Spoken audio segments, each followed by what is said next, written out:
Hey guys, and welcome back to another episode of the Butterfly Effect podcast. I'm Jack, and I'm here with Liam. Once again. And in today's episode, we are going to be covering The Devil in Me gameplay demo and interview with Tom Heaton. We know that you guys have been waiting for this one, so let's dive straight into it.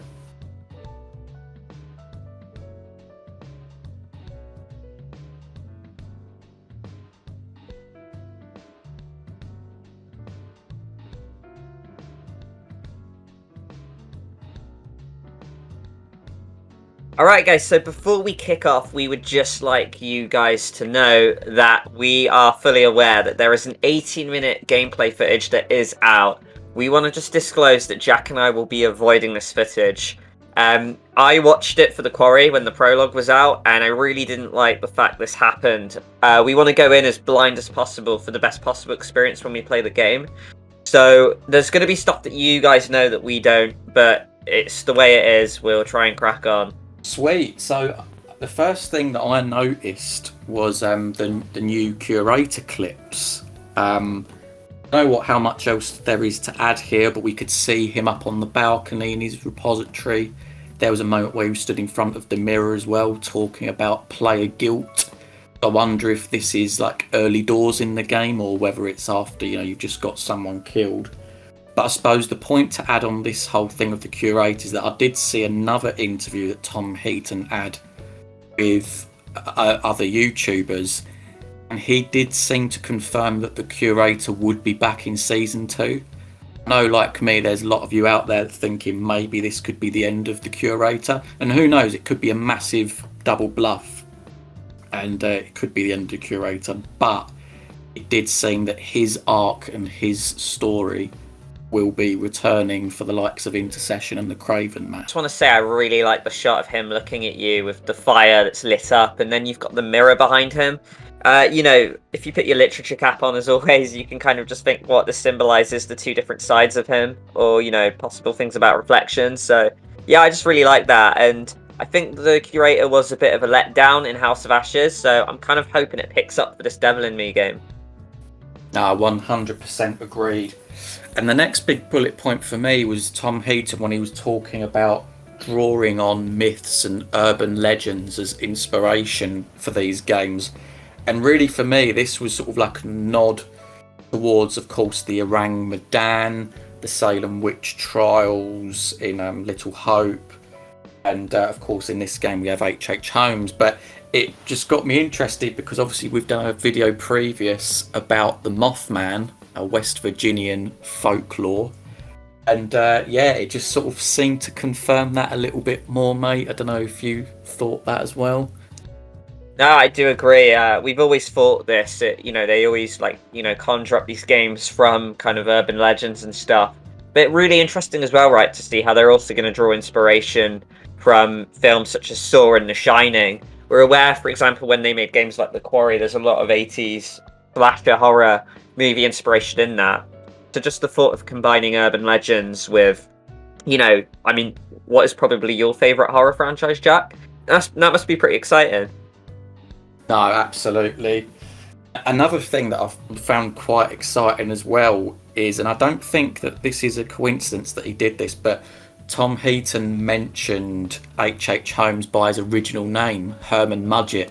And of course, if you've seen our previous video about a potential plot twist for this game, you'll know exactly what I'm on about, so I won't go into it in too much detail. He also elaborates and says that H.H. Holmes had this fascination for anatomy, and he actually studied anatomy as well.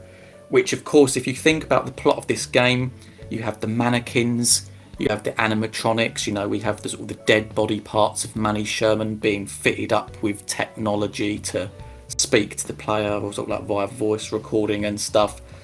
But it really does lean one particular way as to who the villain in this game is. Obviously, I find it interesting that, in the gameplay footage, you have this man that is following you around the house, and, you're able to hide from this person. One of the theories we had going through was that this is potentially the spirit of H.H. Holmes.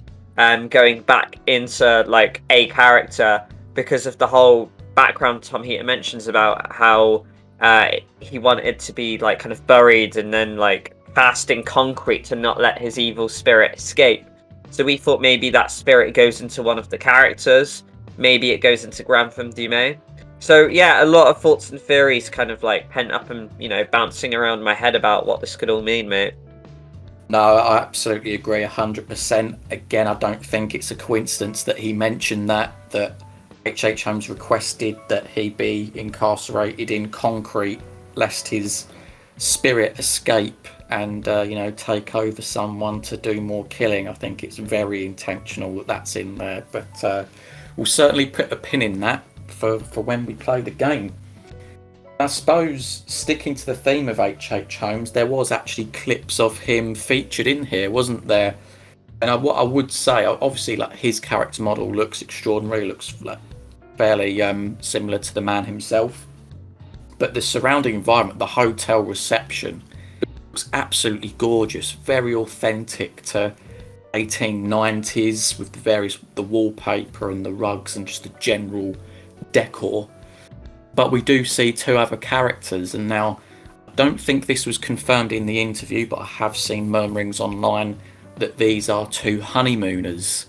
I mean, mate, this could potentially be our prologue right here. So where we're getting introduced to H.H. Holmes, maybe we're playing as these honeymooners that have gone to the murder hotel unknowingly for their obviously post-marriage ceremony celebrations. So any thoughts on that in particular? Not particularly, but yeah, this could very well be the prologue with H.H. Holmes. And yeah, Tom Heaton mentions that a lot of guests got lured inside the hotel and never found their way out. So we can't imagine it ends well for these honeymooners at all. But yeah, nonetheless, I'm ready to get stuck in and see what works out with them. Yeah, exactly. I mean, it would seem to follow the premise of every other Dark Pictures game, right? Where the first two characters, obviously you play as one, unless you're in your Curator's cut or something, they will typically die. So we'll just have to see what that's all about, and maybe then we'll see H.H. Holmes get sort of hung. Maybe it could be like a very dark opening and then buried, which would then set up the following events years down the line. And then Tom, of course, goes into a little bit about the plot. So it's a documentary film crew, and they're doing a series on the architects of murder, and they're running out of money. They badly need a second season, and this is when they get the phone call from Grantham Dume inviting them to the murder hotel. And there's an interesting detail here that I missed before, but apparently Grantham Dume inherited it from an elderly relative.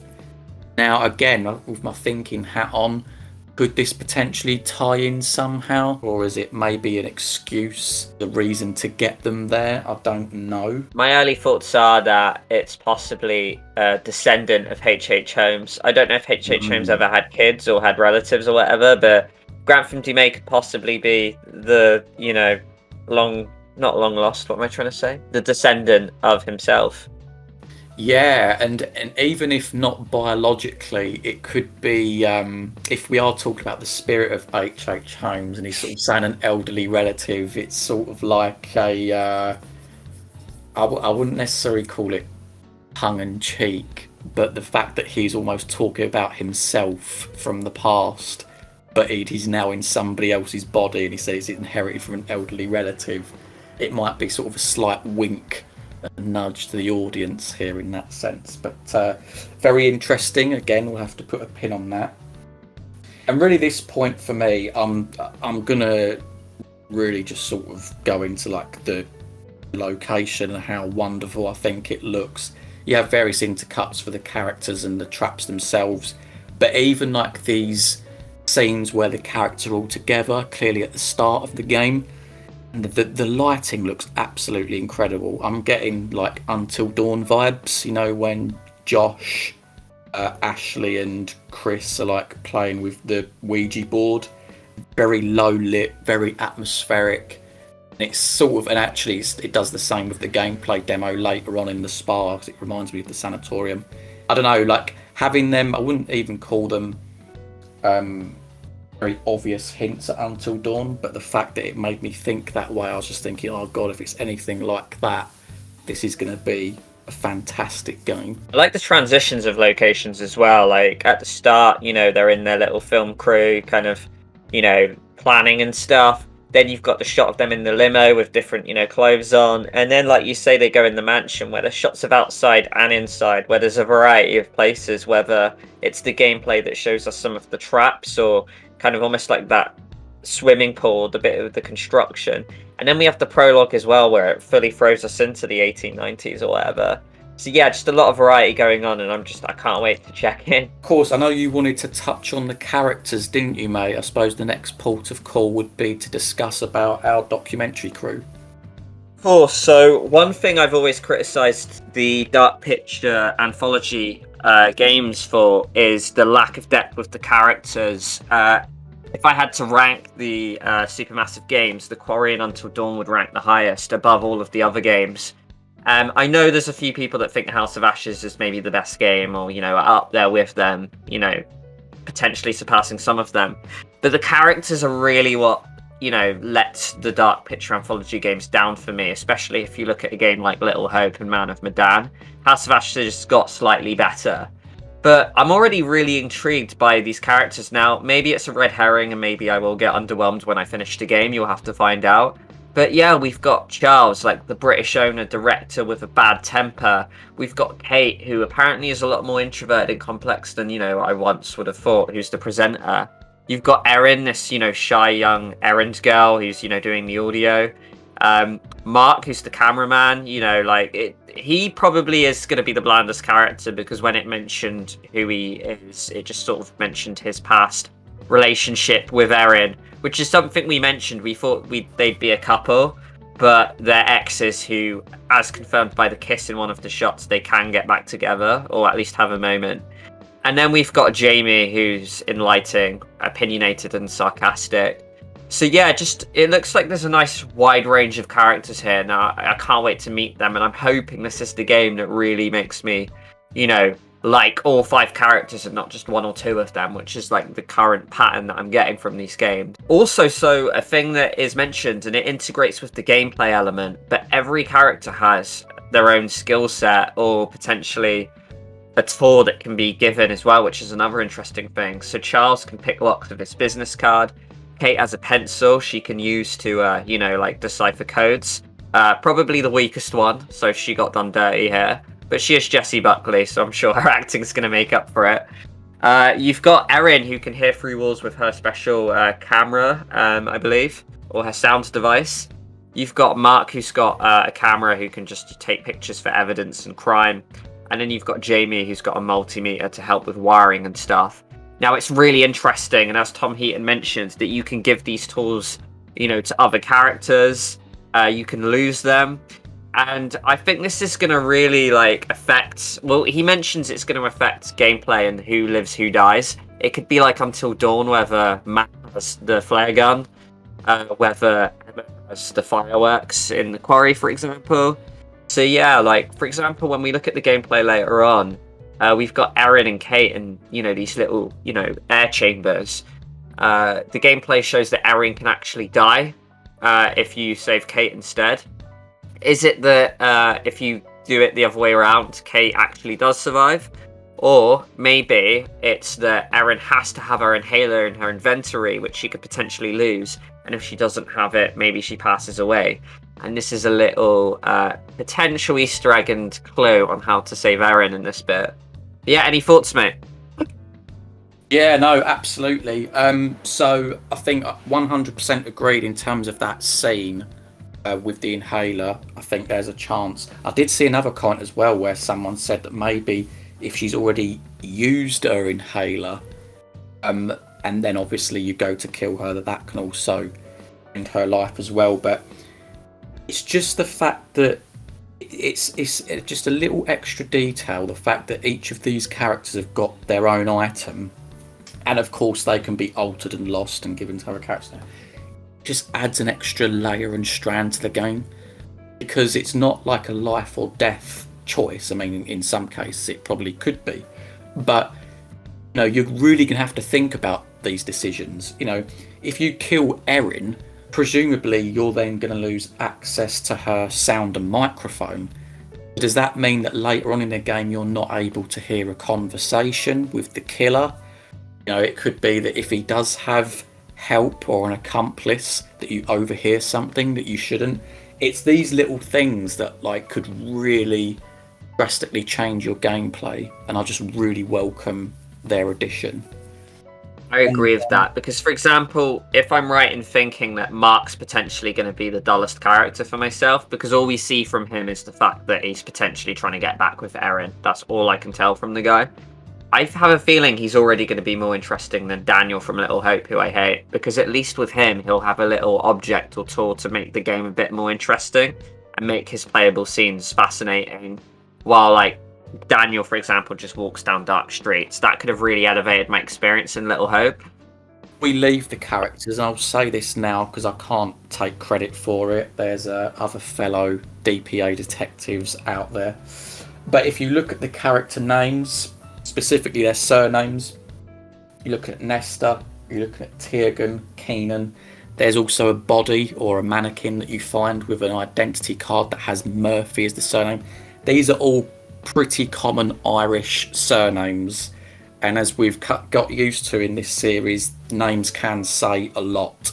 So it really could be, and of course, you know, thinking of the House of Ashes UK map that we saw, it could be that a future game is set in Ireland. You know, is it Intercession? Is it the Craven Man? Could it involve the Mothman? Who knows? But yeah, a really good find from some of the community there that we wanted to add in this video. Tom Heaton also says that the deaths are going to be the most gruesome, which is fantastic news. You know, it just sort of elevates the whole experience. And then I suppose we can move on to the gameplay elements, mate, which he does discuss rather, but we also see in the gameplay demo. So we can see characters mounting on top of things, climbing up ladders, balancing. And this is the final one, which I absolutely adore. And it actually harkens back to one of our first videos on this channel where we talked about things that we felt Supermassive could improve. But no longer do you have to walk throughout your environments, you can also run as well. So I wanted to see what you thought of that one and all of the other like gameplay mechanics.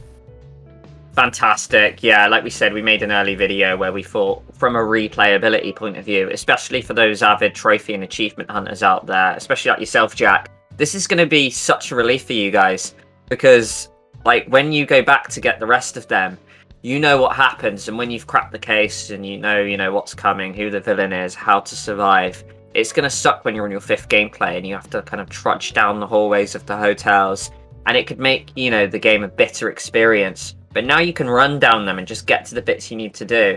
And I don't know, I bet you were really relieved when you heard that, mate.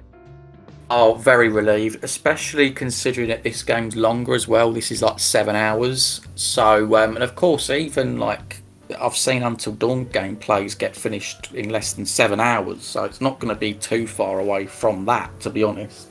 Of course, yeah. You know, I love to go back and get the trophies and stuff, and sometimes watching the cutscenes can be a bit of a drag and that, but the fact that you've got this mechanic in there, God, yeah, I absolutely adore that they've gone and done that. But yeah, the things you mentioned as well about there's a fucking wasp. Sorry. The other things you mentioned about the gameplay, like the vaulting, the climbing, the shimmying, the squeezing through gaps, pushing and pulling objects, balancing across beams, hiding. This just is incredible to me, because when we play and we like reflect on our gameplays, mate, we're going to sort of say, oh, did you find this clue? One of us is going to say, oh no, where was it? It's like, oh wait, if you climb up that ladder and you shimmy across there, you find it. And maybe one of us is going to be frustrated, but I love that. It's going to make clues a lot more rewarding to find, for example. And it's just going to make everything a bit more interesting. I'm going to be a lot more thorough and forensic with my searches. You know, in the other games almost lack that bit of kind of creativity where you're just kind of searching around rooms. I like the fact that I can vault over to a different platform and find more things. It seems like there's going to be a lot more hidden things around to discover.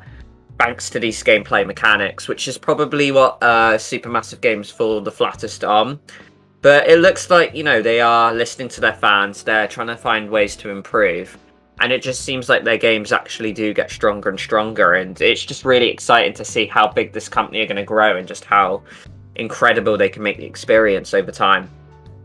Exactly. There's a quick side note, considering that they've been bought out by, is it a Danish company, Nordisk Games? So they're going to get bigger budgets, they're going to get more investment, just to see these games grow. So I feel like the fact they've added even these small things, the inventory and the walking and the vaulting and that, it elevates the experience.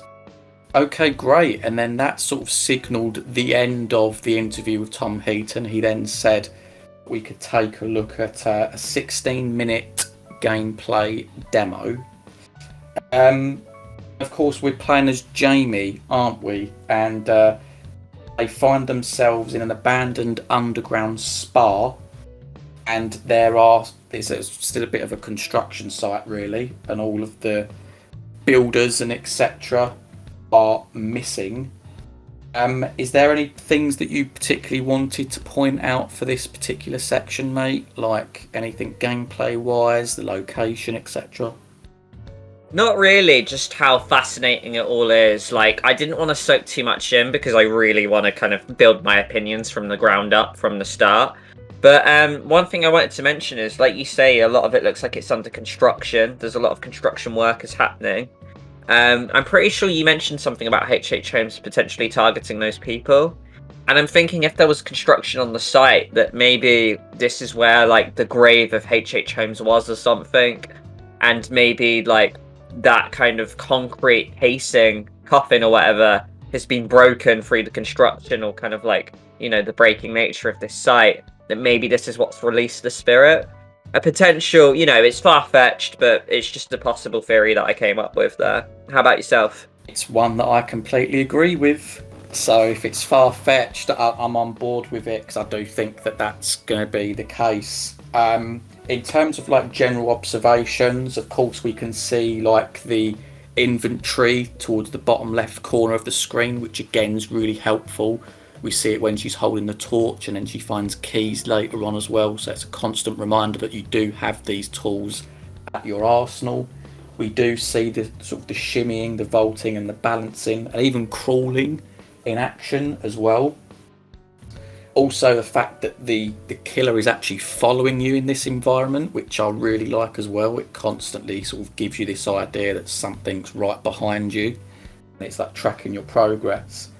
But something that I really wanted to touch on, I found interesting, is that she picks up this card at one point, and it says Grantham Dumay Builder. So it got me thinking, and I was like, is this saying that Grantham Dumay was part of the construction team? And then maybe, as you say, the works destroyed the burial site of H.H. Holmes, and that's what took over him? I don't know, potentially there's something in that, but yeah, I was surprised to learn that Grantham Dumay was a builder. I don't know about you. Yeah, interesting, and to be honest, that's fresh for me, so I'd have to process that one. But yeah, really good find, mate. Another thing I wanted to mention on, if it's not something yourself, Jack, can answer, I'd love to hear your thoughts in the comments, guys. But one thing that we've always seen is these sort of mannequins everywhere, these almost like porcelain dolls. And I haven't been able to put my finger on what they mean. We obviously have them for the main characters. We have them for the construction workers, and they're scattered throughout. And I have no idea what they could symbolize. Part of me was like, are they kind of like model creations of like the people that H.H. Holmes or maybe Grantham or whoever this is killed and collected and left them there? So maybe like their kind of models are like a foreboding of that. I don't know, any thoughts, mate? I've got to say, yeah, that's honestly what I was thinking. Maybe I suppose we should have pictures really, but perhaps the mannequins and the position of the mannequins and the traps and things are that sort of the foreboding element in this game. They replace the pictures and the totems, etc. Because yeah, it's remarkable how each of them seem to have the exact same clothing as each of the characters, and they're positioned in certain ways. I think back to that particular section where you've got the buzzsaw in the middle and the two mannequins with the chains being pulled towards. Is that to give like a slight indication as to how that will play out? You know, that certain trap. Is it meant to be giving you a slight clue as how to escape from it? I really don't know, but yeah, and I think the fact that, as I mentioned already, H.H. Holmes has a fascination with anatomy and the body. Perhaps this is sort of his sick, tormented way of telling the players how he plans to end them. I don't know. He's more of a savage than you playing The Walking Dead, mate. He is, yeah. I've still got some levels yet before I catch up to H.H. Holmes. Another thing as well that I'll quickly touch on is there's this point where you can like hear, is it through some sort of walkie-talkie, but you can hear someone like crying. I thought that was such a nice touch, very atmospheric, and it just, one criticism I'd level at these games is that sometimes the different varieties of horror are not quite as obvious, whereas I'm already seeing stuff already where you have jump scares, you have eeriness, and that just, yeah, like there's so many different things going on here, which I really like. We also have the return of the arrows, as I call it, which I really like. So this basically, when you move to the next section, it signals to you that you are about to leave a particular area, so maybe you want to get your clue gathering done and take another look before you move on. Unless you've got anything to add, mate, we can wrap up there. Yeah, the only thing I wanted to mention is, and this kind of goes from a different video, so it is slightly out of character, but on Twitter, Tom Heaton answered some fans' questions about The Devil in Me. So I don't know if you guys caught that, but Jack and I were actually the first question he answered. So not that they watch, but Supermassive to Tom Heaton and Supermassive Games for answering our question. We essentially asked what made you pick Jessie Buckley to be Kate Wilder in this game. And his answer was quite fascinating. He mentioned about when they come up with characters, they tried to think what would make a cool character. Clearly they created Kate Wilder before they got hold of Jessie Buckley, and they had casting, and it just felt like a perfect fit, and they knew she was designed for it. So we'd almost have to play the game and kind of really see what Kate Wilder is like and see if the match is as true as they say. You know, some of the casting has been spot on. I thought Shawn Ashmore did really well as Conrad. I thought Will Poulter was really let down by the character of Andrew. So yeah, it's just really interesting to see what Jessie Buckley can bring to the table for this Kate Wilder character. Yeah, and the same from me. Big thank you to Supermassive Games, because we know that there was a lot of questions to answer, and to have ours answered was very nice to see, I've got to say. Of course, as Liam said as well, that we know that there is another 18-minute gameplay, which we're not going to be covering, so just so you guys have a heads up. And in a future video as well, we do know that there is some other news regarding Supermassive, in that Will Biles is already getting work underway for the next blockbuster, the next Until Dawn, or the next Quarry, as it were, due for release in 25-26. So definitely expect another video on that coming soon. And well, that's it from us. It's been an extra long special looking at the gameplay demo and interview for the Gamescom at The Devil in Me. Thank you very much, guys. See you soon.